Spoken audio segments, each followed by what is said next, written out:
there! Today I'm going to show you how to remove the extra rope from your Survival Bolo necklace. So there's a few things that you're going to need in order to do this. Of course, you need your bolo necklace.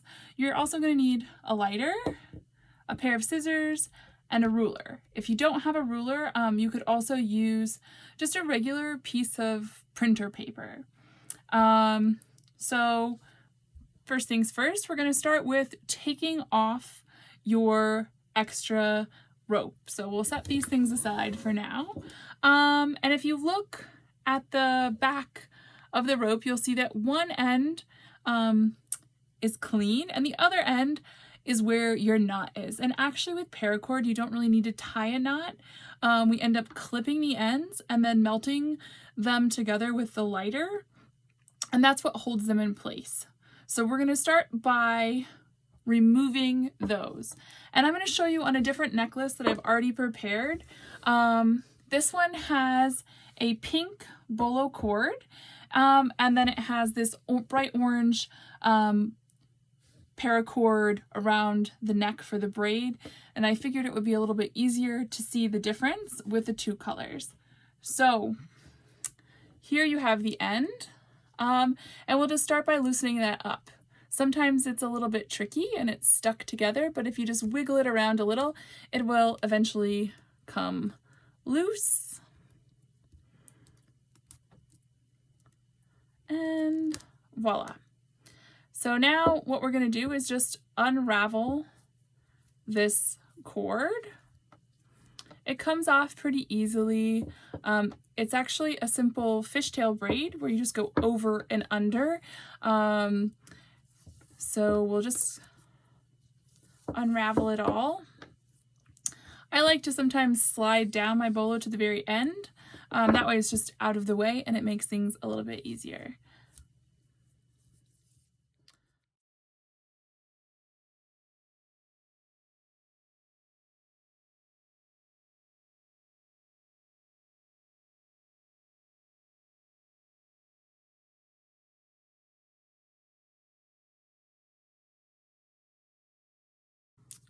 And that's it. So we'll just remove the orange cord, and now you're just left with your bolo necklace, and it just has a single cord.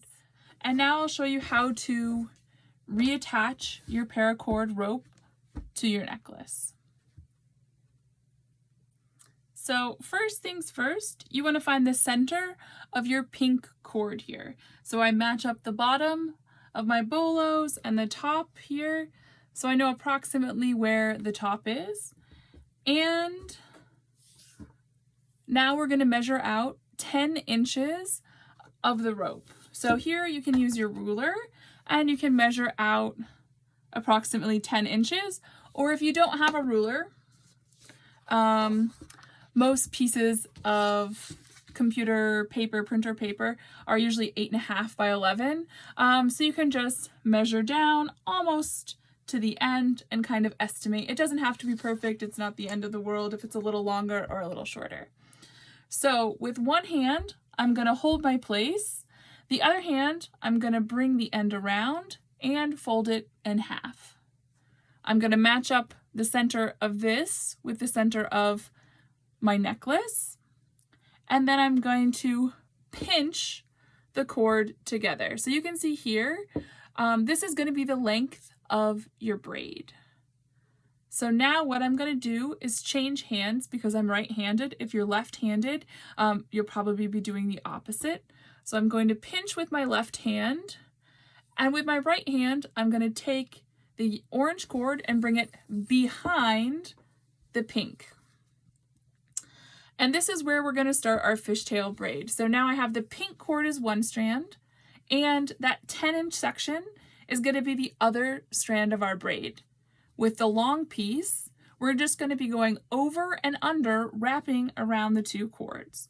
So first we'll start by going over the pink and then under the orange. And now we're going to do the opposite, over the orange, under the pink. over the pink, under the orange. You can see here I'm switching hands. So with one hand, I'm holding my braid in place. The other hand, I'm using to wrap the cord. So now I'm going under the pink and around, back over the pink and under the orange and around. And you can see the braid here is starting to form. If it looks a little loose, you're going to pinch tightly and hold the ropes in place, and you can kind of push it together. I'm going to take my left hand now, I'm going to hold the top of my braid, and with my right hand I can wrap the long cord around the two. If it gets tangled up, which it often does because it is a rather long piece of rope, just take a minute and straighten it out, and we can start again. So we go over the pink, under the orange, over the orange, under the pink. And each time I'm pulling it tight, but I don't want to make any buckles in the braid. So you want it to stay nice and flat, but tight. So over the orange and around the pink.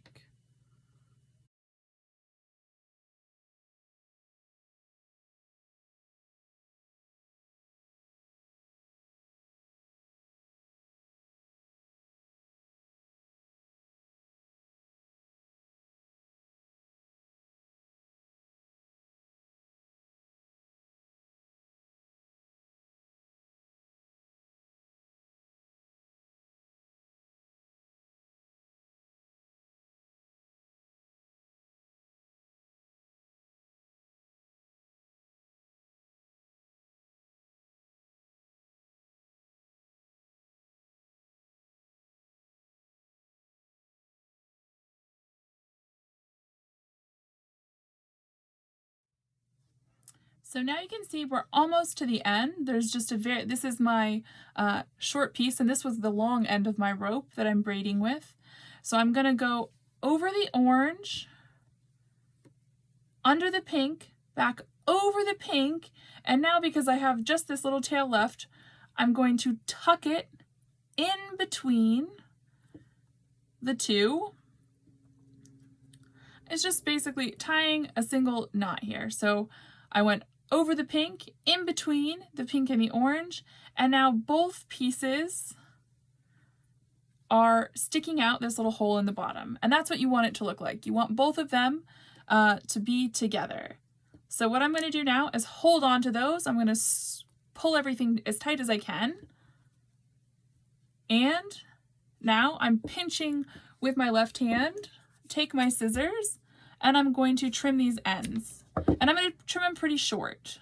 You don't want them to slide back out of the hole, which is why you need to pinch. And then you're going to take your lighter and you're just going to burn these ends here. So this is a nylon rope, so they will melt together.